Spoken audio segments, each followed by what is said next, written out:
Yan po. Kung makikita nyo po ay sinisilant na po siya. Para po mas maganda po yung maging fit ng ating security screen. Ito po. Good day mga boss. Another day, another installation, another blessing. Andito po kami ngayon sa Tanawan, Ambulong para mag-install po ng ating security screen. Samahan niyo po kami.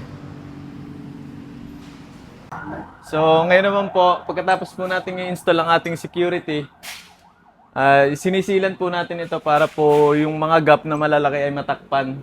Ayun po. So, ito pong ating security screen ay hard mesh po siya. Matigas po yung kanyang pagka-screen. Hindi po siya basta-basta nabubutas. And then, siya po ay space saver.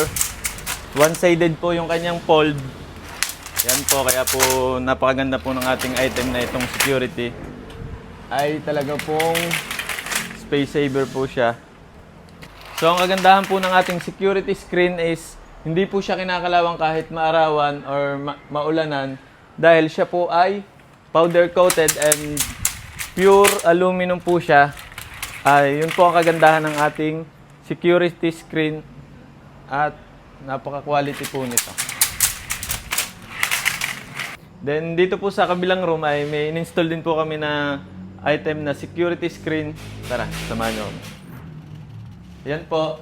Kung makikita nyo po ay sinisilant na po siya.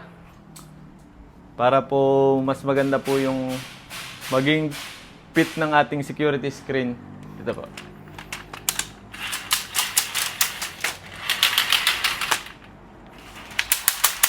Yan.